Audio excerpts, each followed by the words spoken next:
کۆبوونەوەی پیاومەقوڵان و کەسایەتیە کوردەکانی ناوچەی زنانەی نزیک قەزای خوڕماتووە.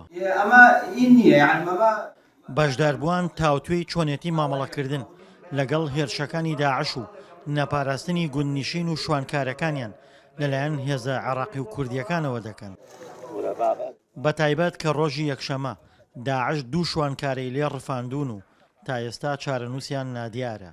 داواکانمان جێبەجێ نەکرێ ڕێگاکە ببەسین واتە ڕێگای ناحیەی نەوجول کە ئەیبەسێتەوە بە ناوچەکانی عێراق و هەرێمی کوردستانەوە و بۆ ڕای گشتی بڵاوی ئەەکەینەوە کە ناوچەکە ئەگەر بێت و داواکانمان جێبەجێ نەکرێ بەرەو چۆڵبوون ئەڕوا.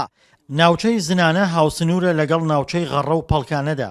ئەو ناوچەیی لە دوای 16 ئۆکتۆبەرەوە هیچ هێزێکی عێراقی و کوردی تێدا نییە و بووەتە یەکێک لە پێگە سەرەکیەکانی داعش لە عێراق.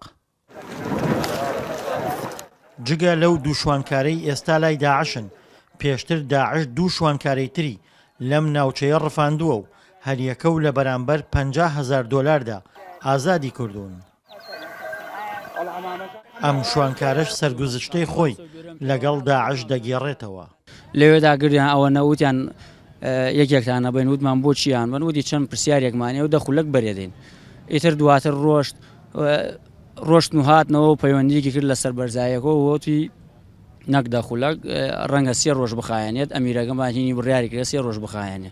دوای 3 ڕۆژەکە زیاتری خایان ئەوە بوو لە دوای 22 ڕۆژ زۆر بە ئەستەم توانیمان بڕێ پارەدا ئازاد بکرێت الحەمدولله. دەوروبەری گوندەکانی ناوچەی زنانە بە خاڵی سەربازی پێشمەرگە تەنراون. ناوبەناویش پێشمەرگە و سوپا ئۆپەراسیۆن لە ناوچەکە ئەنجام دەدەن. بەڵام هێزی هیچ لایەکیان لە ناوچەکە نامێنێتەوە بەو پێی ڕێکەوتن نەکراوە لەسەر پڕکردنەوەی ناوچەکە. چەند بەرپرسێکی سەربازی لە سنوورەکە بەدەنگی ئەمریکایان ڕاگەیاند ئەو ناوچانەی شوانکارەکانیان لێ دەڕفێنرێت ناوچەی قەدەغەکراوی نێوان پێشمەرگە و سوپای عێراقن. تەنها چارەسەر نزیک نەبوونەوەی شوانکارەکانە لەو ناوچانە، بەڵام دانیشتوانی ناوچەکە دەڵێن تەنگیان پێ هەڵچنراوە لەلایەن داعشەوە.